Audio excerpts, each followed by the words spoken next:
What are you doing today, guys? I used to give you coffee. Remember when I was over there?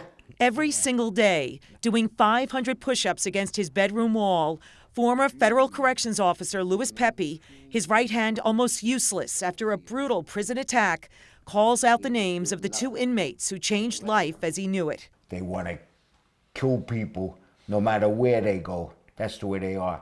And what they did with me, I feel like I'm dead. On November 1st, 2000, 10 months before the 9/11 attacks, a founding member of al-Qaeda named Mamdouh Salim, awaiting trial for the bombing of 2 U.S. embassies in Africa, jumped Pepe with a fellow prisoner, spraying hot sauce in his face. It was right away, everywhere. I couldn't see nothing at all. Salim continuing the attack by plunging a long comb that he'd fashioned into a shiv into Louis Pepe's left eye, and as this CAT scan shows, shoving it even further into Pepe's brain. They could saw it and they just twisted it.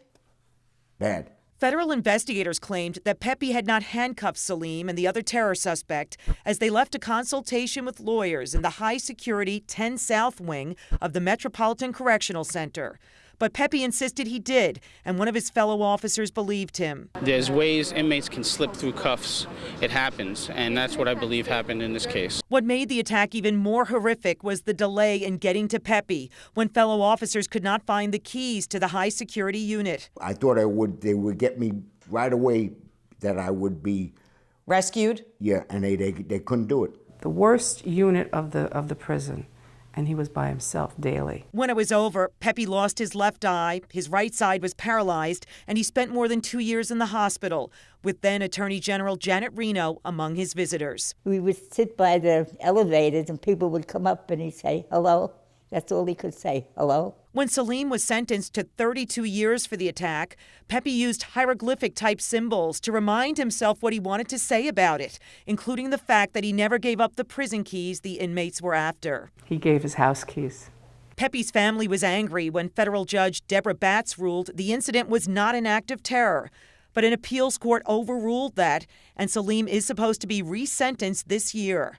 Now Pepe is warning against keeping the accused 9/11 masterminds in a standard federal prison before a civilian trial. I would love that these 4 guys, they should do it where I was. But after 10 years, they still don't know to do it right. Pepe's still struggling with his speech 10 years later, but he's made remarkable progress since I first met him in 2003.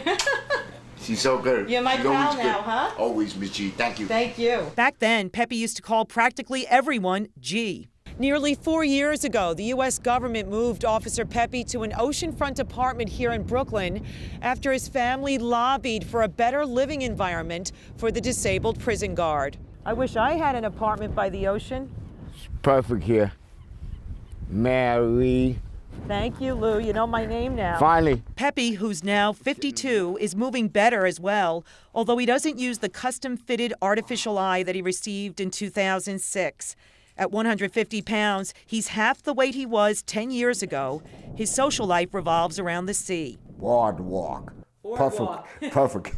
He wanted to get married and have children and he can't, you know? He feels like he lost a lot, but he's making the best of it anyway. Now Pepe talks of his next life. When we all go someday, see, I'm gonna be fine. I'm gonna be Whole. myself. I'll be Fully yourself. Yeah.